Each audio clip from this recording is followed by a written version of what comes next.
जैसे ही बाघ करण के पर फिर से हमला किया, उसने सिर के चारों ओर अधिक धातु दिखाई दी, लेकिन इस बार बाघ अपने सिर को पूरी तरह से धातु से नहीं ढक सका। जब करण ने यह देखा तो उसकी आंखें चमक उठी। इस समय बाघ की धातु तलवार के लिए कुछ खास काम नहीं कर रही थी। तलवार को लेड जनरल स्टील धातुओं से बनाया गया था। यह बाघ शक्तिशाली था, यह केवल प्रारंभिक सामान्य चरण में था। लेकिन कर्ण ने अभी कभी भी अपनी तलवार को मजबूत करने का लक्ष्य नहीं रखा था। उसने बाघ के मन को खत्म करने के लिए धातु को अपने साथ समावित कर लिया था और यह अपना प्रभाव दिखा रहा था। बाघ ने कर्ण पर फिर से हमला करने की कोशिश की, लेकिन इस बार वह अपने पंजों का लंबा करने के लिए मन को जुटा नहीं सका। कर्ण ने अपनी तलवार से बाघ की बाह पर पार किया। बाघ की बाह के चारों ओर की धातु टूट गई, लेकिन कर्ण के किसी सहायक से बिना उसकी तलवार बाघ को घायल करने के में कामयाब नहीं हो पाई। लेकिन वह पहले से ही काफी था। बाघ की बाह पर मौजूद धातु तरल बदल गई और कर्ण की तलवार में समा गई। हमले से कर्ण अभी भी दूर फेंका गया था। उसकी कुछ हड्डियां टूट गई, लेकिन वह ऐसी चीज थी जिसकी वह निपट सकता था। कर्ण ने अपने हमले से खुद को दूर ले जाने दिया और बाघ से लगभग 20 मीटर दूर जा गिरा। बाघ ने तुरंत अपने दूसरे पैर से एक और हमला किया, जो अभी भी धातु से ढका हुआ था। कर्ण को फिर से फेंक दिया गया। बाघ की धातु उसके दूसरे अंग में गायब हो गई। उसी समय उसके पूरे शरीर पर मौजूद धातु का आकार छोटा हो गया। इसी प्रकार धातु कवच टाइम नहीं था। इसके कठोर रूप से बनाए रखने के लिए इसे धातु मन के नियंत्रण इंजेक्शन की आवश्यकता होती थी। कर्ण अगले 2 हमलों से बच गया और जब ही बाघ की सारी धातु गायब हो गई। बाघ को शक्तिशाली जानवर की श्रेणी में रखने का क्या कारण था कि यह तीनों श्रेणियों में बहुत अच्छा था। अपराध, बचाव, गति। अब यह केवल आक्रामक और गति में ही महान था। इसकी धातु के बिना इसकी रक्षा औसत थी। अब तक कर्ण के शरीर के पूरी तरह से ठीक कर दिया था। कर्ण की एफिनिटी में बहुत सारी कमियां थी। इससे पहले लगातार घायल होता गया और कर्ण लगातार कई बार अपनी एफिनिटी का उपयोग नहीं कर सका। फायदे अक्सर नुकसान के साथ आते हैं और नुकसान अक्सर फायदे के साथ आते हैं। इसलिए जबकि कर्ण की एफिनिटी में कई कमियां थी, जब सहन शक्ति की बात आई तो यह अपराजय था। कर्ण की आत्मीयता ने उसे घायल करने का कारण यह था कि वह अपने मन के बजाय दुनिया के मन का उपयोग कर रहा था। लेकिन फायदा यह भी था कि कर्ण की एफिनिटी अपने मन के बजाय दुनिया के मन का उपयोग कर रही थी। जब तक कर्ण जीवित था, अब वह अपनी एफिनिटी का उपयोग कर सकता था। उसके शरीर के स्वास्थ्य ने तय कर लिया कि कर्ण अपनी आत्मीयता का कितना उपयोग कर सकता है। अपनी लड़ाई के दौरान कर्ण का कई बार बाघ से टकराव हुआ था और कर्ण ने मूल रूप से वह सब कुछ इस्तेमाल किया था जो वह इस्तेमाल करना चाहता था। इतनी देर तक संघर्ष करने के बाद बाघ तक थक गया और मन से बाहर भाग गया और कर्ण को कोई चोट नहीं आई। उसका मन ठीक हो गया था और कर्ण अपनी सारी शक्तियों का फिर से उपयोग कर सकता था। कर्ण अपनी चरम स्थिति में था। बाघ को कई चोटें आई और वह थकान के कारण कर्ण पर गुर्राने लगा। कर्ण ने शांत से बाघ की ओर देखा और फिर अपनी तलवार तैयार की। कर्ण ने आगे बढ़ने का आरोप लगाया। वह अपने पिछले भाग का एक बादल छोड़ गया और जैसे ही वह उसने उसे अपनी तलवार पर रखा, उसकी बाह जमने लगी। बाघ गुर्राया और कर्ण पर झपटा। जैसे ही कर्ण की तलवार बाघ के पैर पर लगी, एक विस्फोट हुआ और दूसरा सुरक्षा धातु आवरण के बिना बाघ का पैर उड़ गया। बाघ ने कर्ण को काटने की कोशिश की, लेकिन वह तुरंत गिर गया। उसने केवल 3 पैर रखने की आदत नहीं थी। घबराहट में उसने अपने खोए हुए पैर पर वजन डालते हुए की कोशिश की। जैसे ही बाघ नीचे गिरा, कर्ण उसके ऊपर से कूद गया और उसकी पीठ के पास आ गिरा। यदि यह अभी भी अपनी चरम स्थिति में होता तो कर्ण ऐसा कुछ करने में सक्षम नहीं होता। कर्ण ने बाघ के पीठ पर अपना हाथ रखा और डार्कनेस अवयोग का इस्तेमाल किया। बाघ दर्द से चिल्लाया और कर्ण 2 सेकंड बाद ही रुक गया। कर्ण का शरीर विस्फोटक के कारण अंगार पर था और कर्ण को रुकना पड़ा। बाघ के पास पूरी तरह से अवशोषित करने के लिए बहुत अधिक जीवन ऊर्जा थी, लेकिन इससे कोई खास फर्क नहीं पड़ा। बाघ पहले से ही एक शक्तिशाली बाघ राजा में से एक बूढ़े बाघ में बदल चुका था। अब उसमें से मुश्किल से अपने पैर हिलाने की ताकत बची थी। कर्ण ने तुरंत बाघ का सिर काटकर लड़ाई समाप्त कर दी। जयकारा वापस लौट आया और कर्ण धीरे धीरे लाश से दूर चला गया, क्योंकि वह धीरे धीरे धरती पर गायब हो गई थी। कर्ण ने लुप्त होती लाश को देखते हुए सोचा, मुझे जो एकमात्र चोट आई वे खुद को लगी थी।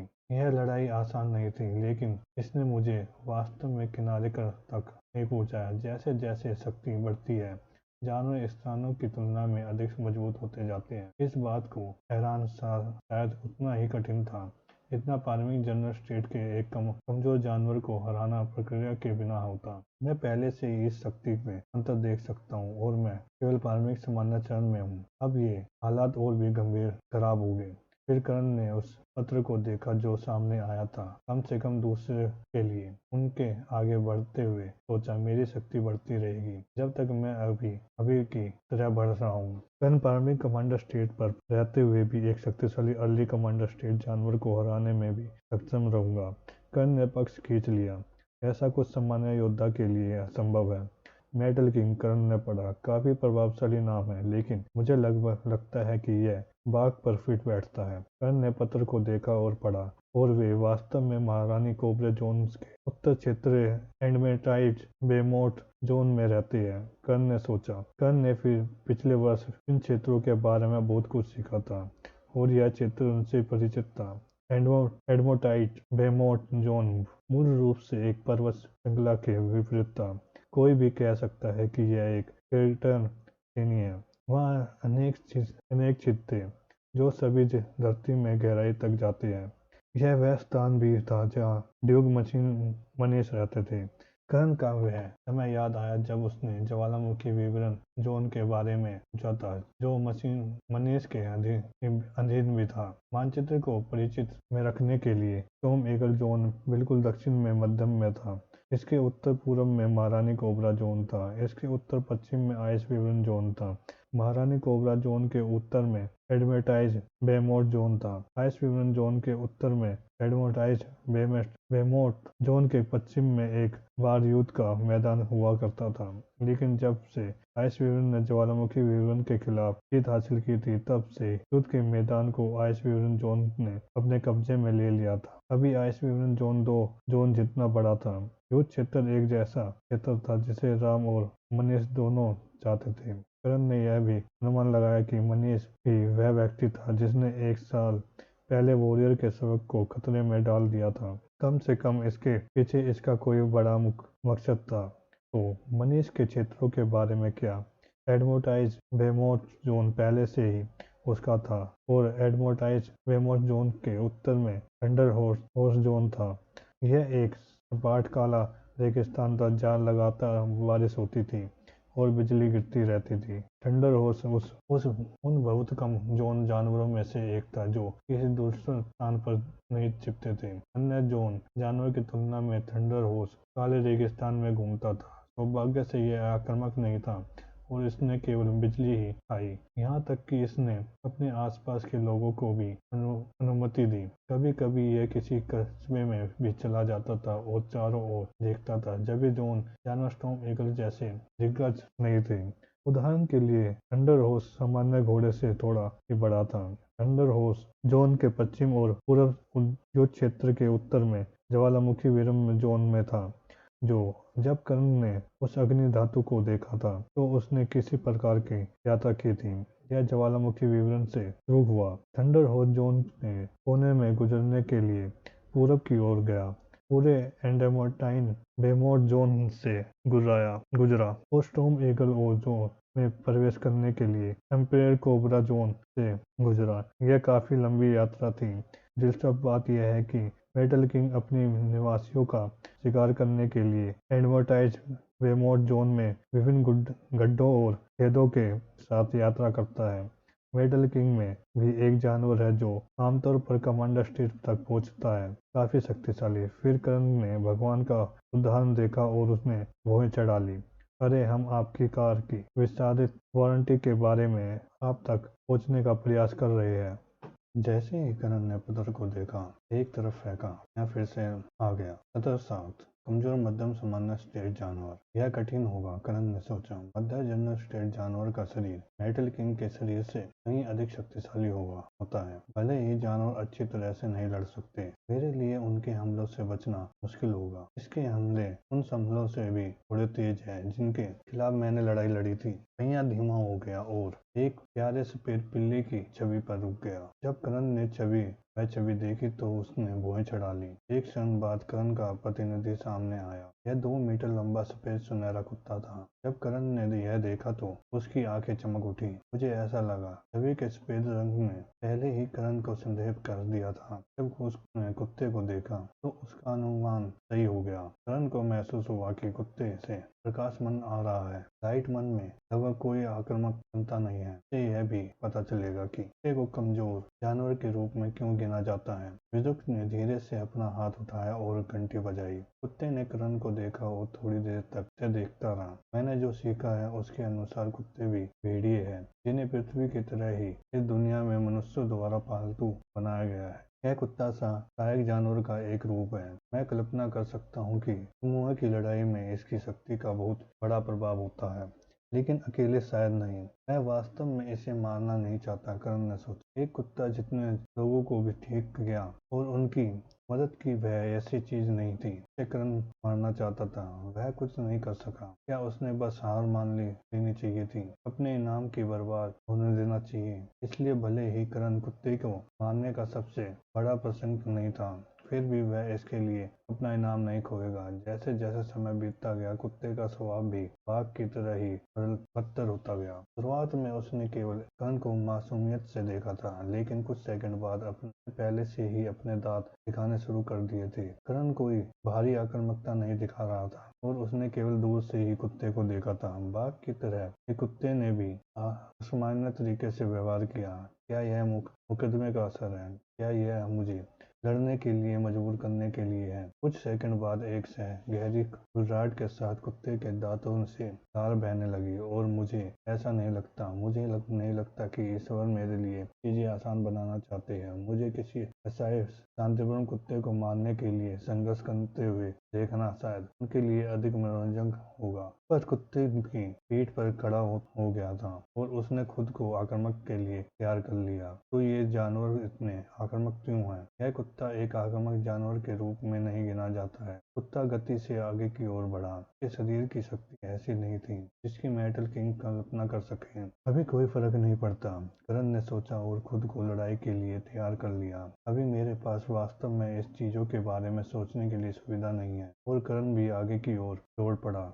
अंधेरे का प्रयोग मत करो, करण के दिमाग में तलवार की आवाज ने कहा। प्रकाश आकर्षण वाले जानवरों के सामने अंधेरा बेकार है। मुझे पता है, करण ने तलवार से प्यार से करते हुए कहा। जैसे ही वे दोनों एक दूसरे के पास पहुंचे, कुत्ते की गति और भी बढ़ जाने से उसके नीचे की जमीन फट गई। करण को पहले से ही उम्मीद थी कि कुत्ता बहुत तेज होगा, लेकिन अचानक गति वृद्धि से उसने पूरी तरह से आश्चर्यचकित कर दिया। करण ने उसे काटने की कोशिश करने पर उसका सिर काटने की योजना बनाई थी, लेकिन वह योजना विफल हो गई। वार अभी तक तैयार नहीं था। करण को अपना वार रद्द करना पड़ा और अपने बाएं हाथ से फायर ब्लास्ट करते हुए किनारे पर कूद गया। कुत्ता बहुत तेज था और करण उससे भी पूरी तरह से बच नहीं सका। इससे पहले कि करण उसकी होश से बाहर निकल पाता, कुत्ते ने उसके बाएं हाथ को पकड़ लिया और उसे टुकड़े टुकड़े कर दिया। लेकिन इससे पहले कि करण का हाथ पूरी तरह से नष्ट हो जाता, उसने पूरी तरह से भरा हुआ आइस ब्लास्ट जारी किया।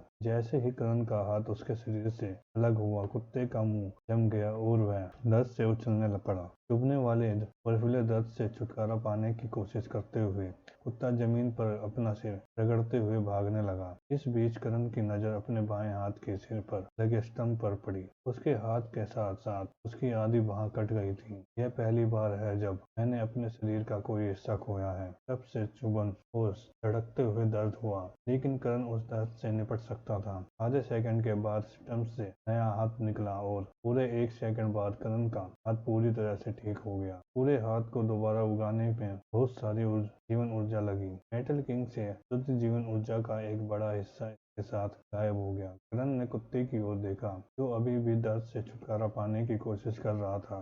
जब करण दर्द में था तो उसने उसका पीछा क्यों नहीं किया, क्योंकि वह बहुत तेज था। करण की पूरी गति के बावजूद अब वह भी कभी कुत्ते से करीब नहीं पहुंच सकता। गति का अंतर इतना ज्यादा था कि करण ने कोशिश भी नहीं की। इस लड़ाई में गति में भारी कमी के कारण करण रक्षात्मक स्थिति में होगा। करण ने यह भी देखा कि कुत्ते का सिर समय पर चमक रहा था, क्योंकि वह लाइट मन से अपनी चोट को ठीक करने की कोशिश कर रहा था।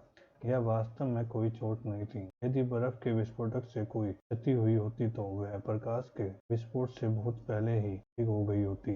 कुत्ते को जो दर्द महसूस हो रहा था वह अत्यधिक ठंड के कारण हो रहा था, जिससे उसका सिर जम रहा था। दर्द के विरुद्ध कुत्ता कुछ भी नहीं कर सकता था। ठंड इसे नुकसान नहीं पहुंचाएगी, लेकिन यह दर्दनाक होगा। कोई योजनाएं? कुत्ते को इधर उधर भागते देख कर ने तलवार ने पूछा। मुश्किल, तलवार ने उत्तर दिया। यह बहुत तेज है और इसमें अधिक प्रतिक्रिया है। अगर यह मुझे आते हुए देखेगा तो भाग जाएगा। करण ने अपनी भौहें सिकोड़ ली और कुत्ते भी बहुत होशियार होते हैं और वह बहुत जल्दी सीख लेंगे कि मैं कैसे चलता हूँ। करण ने केवल कुत्ते की ओर देखा, एक योजना के बारे में सोचा की कोशिश की। कुछ सेकंड के बाद कुत्ता शांत हो गया और उसने फिर से करण पर अपने दांत निकाले और इससे उस पर एक बार फिर हमला किया। पिछले कुछ सेकंड में करण कोई बढ़िया योजना नहीं बना पाया। गति का अंतर बहुत ज्यादा था और उसके शेष पर कुत्ता अपनी आत्मीयता से खुद को ठीक कर सकता था। करण ने भी कुत्ते पर हमला किया, क्योंकि उसके शरीर से बर्फीली धुंध निकलने लगी थी। कुत्ते ने फिर से अपनी छलांग तेज कर ली। करण ने अपने बाएं हाथ से पीछे की ओर इशारा किया। बूम! करण के बाएं हाथ से एक बार ब्लास्ट छोड़ा। करण ने अपनी पूरी ताकत से आगे की ओर गोली चलाई, लेकिन इस बार करण एक बार भी नहीं छोड़ रहा था। कुत्ते की उम्मीद नहीं थी कि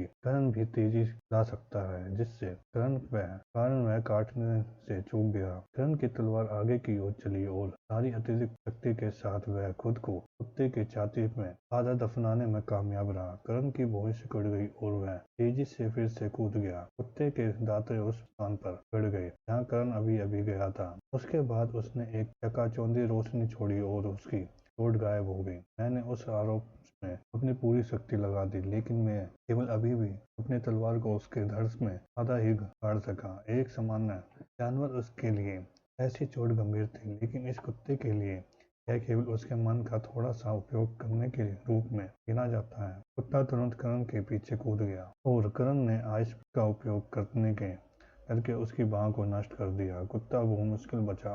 करण ने कुत्ते पर वार किया, लेकिन कुत्ता किनारे की ओर कूद गया। जब करण ने यह देखा तो उसकी आंखें सिकुड़ गईं। यह पहले से ही अनुकूल हो रहा है। मुझे यह लड़ाई जल्द ही खत्म करनी होगी। जैसे ही कुत्ता उतरा, वह तुरंत फिर से करण पर कूद गया। गति में अंतर इतना बड़ा था कि कुत्ते के आने से पहले करण ने अपना वार पूरी तरह से समाप्त भी नहीं किया था। करण के बाएं पैर से एक विस्फोट हुआ, जिससे वह गंभीर रूप से जल गया।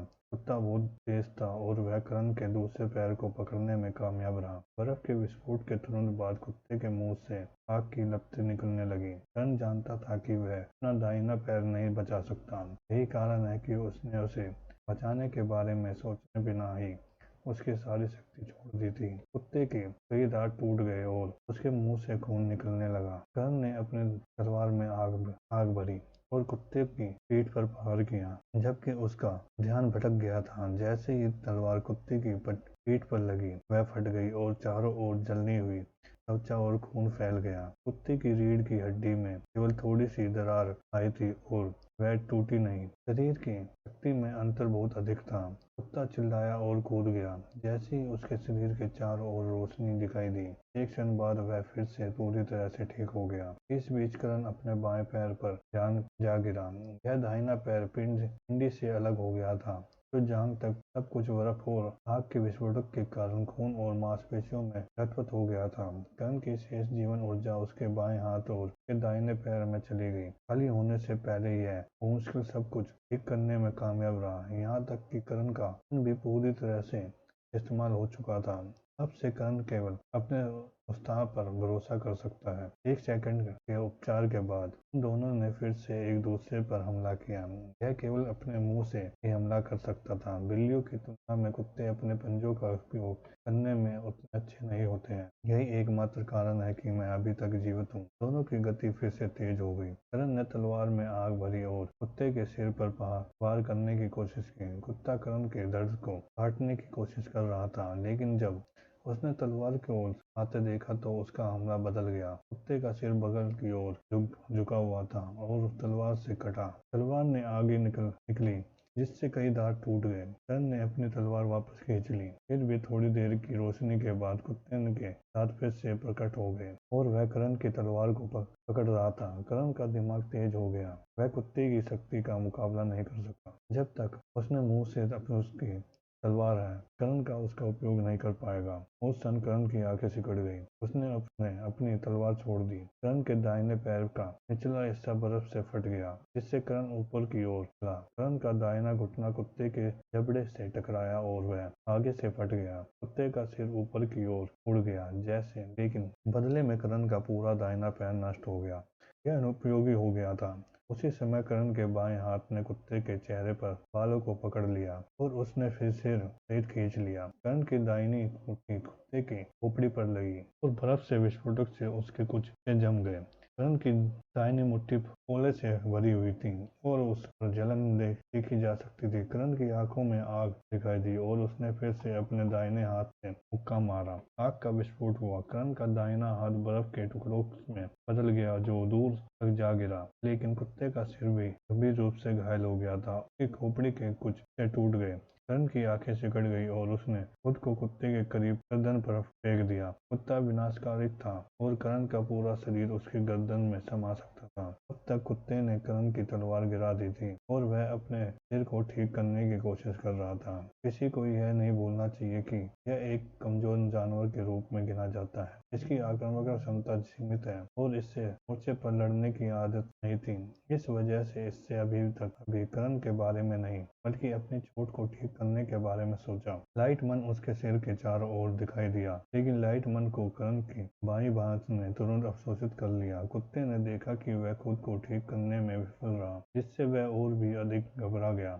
इस वजह से इसने खुद को फिर से ठीक करने की कोशिश की और यह असफल रहा। दोबारा इस बार यह सफल हुआ। फिर भी इससे पहले कि कुत्ता सोच सके कि आगे क्या करना, एक बर्फीला मुक्का उसकी गर्दन की पिछले हिस्से पर लगा और फिर से आग से उठी हुई मुक्का लगा। कुत्ते की गर्दन फट गई, लेकिन वह अभी भी उपयोग योग्य है। और फिर एक और बर्फीला मुक्का दिखाई दिया। उसकी पूरी गर्दन बर्फ से ढकी हुई थी। और फिर एक और जोर और तेज मुक्का। कुत्ते की गर्दन टूट गई और वह खुद को ठीक करने की पूरी कोशिश करने लगा। फिर भी इसका प्रकाश मन फिर से अवशोषित हो गया और तब यह लाइट मन से बाहर था। कुत्ते को महसूस हुआ कि उसकी गर्दन से कोई वजन निकल रहा है और उसने अपनी टूटी हुई गर्दन से अपना सिर हिलाने की कोशिश की, लेकिन उसे बहुत अधिक दर्द हुआ और तब खत्म हो गया। करण की तलवार कुत्ते की टूटी हुई गर्दन पर जा लगी, जिससे कुत्ते का सिर धड़ से अलग हो गया। जब करण ने कुत्ते की गर्दन तक पहुंच गया तो उसने अपने दाहिने हाथ को और दाहिने पैर को फिर से ठीक करने के लिए लाइट मन को अवशोषित कर लिया। फिर कुत्ते के ठीक हो जाने के बाद उसने फिर से और अधिक घूंसे मारकर उसकी दोनों बाहों को नष्ट कर दिया। उसके बाद करण ने अपने पैर से प्रकाश मन को अवशोषित कर लिया और खुद को फिर से ठीक कर लिया। अंत में वह नीचे कूदा, अपनी तलवार निकाली और कुत्ते को मार डाला। लड़ाई खत्म हो गई। करण ने गहरी सांस ली और जयकारा प्रकट हो गया।